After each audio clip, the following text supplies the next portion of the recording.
ሰላም ሰላም ጤና ይስጥልኝ ውድ የቻናሌ ቤተሰቦች እንዴት ናችሁ? አለን እግዚአብሔር የተመሰገነና የከበረ ይሁንልን። ለዚህ ሰዓትና ለዚች ቀን ስላደረሰን ክብርና ምስጋና ለፈጣሪያችን ይሁን ማለት እንወዳለን። በቅድሚያ ውድ የቻናሌ ቤተሰቦች እንግዲህ ዛሬ ይዤላችሁ የመጣሁት የቲክቶከር ቤተልሔም ሰለሞን እና ዲምቢ ለዲምቢ በሚለው ሙዚቃው እጅግ በጣም የምንወደውና የምናከብረው ድምፃዊ አህመድ ተሾመን ይዤላችሁ ዛሬ ወደ እናንተ ቀርቤያለሁ። እናንተም እስከ መጨረሻው ድረስ በዚህ ቪዲዮ አጠር አድርጌ ነውና ያዘጋጀሁት አብራችሁኝ እንድትቆዩ በአክብሮትና በትህትና እጠይቃለሁ። ውድ የቻናሌ ቤተሰቦች ለቻናሉ አዲስ የሆናችሁ ካላችሁ ቻናሉን ላይክ እና ሰብስክራይብ እያደረጋችሁ እስከ መጨረሻው ድረስ አብራችሁኝ እንድትቆዩ በአክብሮት እጠይቃለሁ። ቲክቶከሯ ቤተልሔም ሰለሞን እንግዲህ በቲክቶክ አካውንቷ እጅግ በጣም ጎበዝና ፈጣን የሆነች ልጅ እንደሆነችም ይታወቃል። እንዲሁም ዲምቢ ለዲምቢ አህመድ ተሾመ በጣም የምንወደውና የምናከብረው ዘፋኝ ነው። ታዲያ ከሚዲያው ትንሽ ጠፋ ብሎ ነበረ የቆየው። አሁን ግን በአዲስ ሙዚቃው መጥቷል። ቲክቶከር ቤተልሔም ሰለሞን እንግዲህ በህይወቷ እጅግ በጣም ደስተኛ የምትመስለውና በሙዚቃ ስትጨፍርና ስትዘፍን የምናያት ቲክቶከር ህይወቷን ግን እንደገለጸችው ከሆነ የቤቷን ጓዳ ስታወራ የሁላችንንም አንገት ያስደፋችንና የምታሳዝን ወጣት ነበረች። እግዚአብሔር የከበረና የተመሰገነ ይሁን። አሁን ግን ህይወቷ የተስተካከለላትና የልጇ አባት ተመልሶ ልጃቸውም በጋራ እንደሚያሳድጉም ገልጸዋል።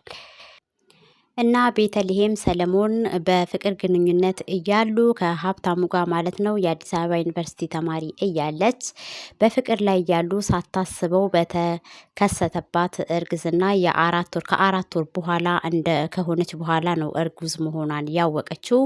እና ፍቅራቸው እሷ ከወለደች በኋላ እሱም ጥሏት እንደሄደና ፍቅራቸውም አብሮ እንዳልቆየ ነበረ የገለጸችው። በጣም ነው የምታሳዝነውና የምታለቅሰው። ነገር ግን እግዚአብሔር የፈቀደውና የወደደውን ነውና የሚያደርገው።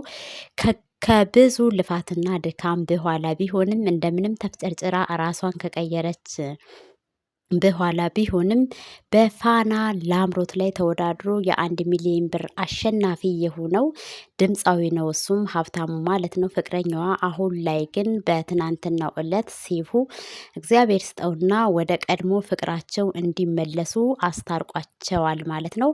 በጣም ነው ደስ የሚለው። ያለፈው ውጣ ውረድ አሰልችና አሳዛኝ የሆነ ከባድ የሆነ ፈተና ያሳለፈች ቢሆንም አሁን ግን ልጇ በራሱ አባት ስለሚያስፈልገው ለልጇም ስትል ቢሆን ከልጇ አባት ጋር ተገናኝታና ታርቃ በእንባም በሚያራጭ ሕዝብን አንገቱን ደፍቶ እንዲሰማቸውና በጣም የሚያሳዝን ቆይታን ከሰይፉ ጋር አድርገው ነበረ። የልጇ አባት ተመልሶላት ወደ ቀድሞ ፍቅራቸው መመለሱ የብዙዎቹን ልብ እያስደሰተ ነው። ወደፊትም ሕይወታችሁ በሰመረና እጅግ ደስ በሚል መንገድ እንዲቀጥልላችሁ የሁላችንም ምኞት ነው። እንግዲህ ቤተልሔም አንቺ ጠንካራና ጎበዝ ሰራተኛ በመሆንሽ ያንን ልጅ ወልደሽ ልጅን ይዘሽ ህይወትን አዲስ አበባ ላይ ቤት ተከራይቶ መኖር ማለት እጅግ በጣም ከባድና ፈታኝ የሆነ ቻሌንጅ ቢሆንም ያንን ተቋቁማ ግን ዛሬ ላይ ራሷንም አሸንፋ ልጇንም እያሳደገች እንደሆነ ጠንካራ ሴት እንደሆነች ነው ይሄ የሚያሳየው። በዛው ህፃኑን እንደወለደች መውጣት ባትችልና ወደ ሚዲያው ራሷን ማስተዋወቅና ስራዋን መቀጠል ራሷን መቀየር ባትችል ኖሮ እንግዲህ በሰውኛ አስተሳሰብና የብዙዎች ወንድ እንደሆኑት እሱም ራሷን እየጣለችና ስራ ያልሰራች ብትሆን እሱም እያለቀሰ መጥቶ አይታረቃትም ነበረ። የእሷ ጥረትና የእሷ ጉብዝና ታታሪነቷ ነው እሷን የመለሰው የሚሉ ብዙዎች አሉ። ያም ሆነ ይህ ግን አሁን ላይ የልጇ አባት ተመልሶላት ወደ ቀድሞ ፍቅራቸው ተመልሰዋል ማለት ነው።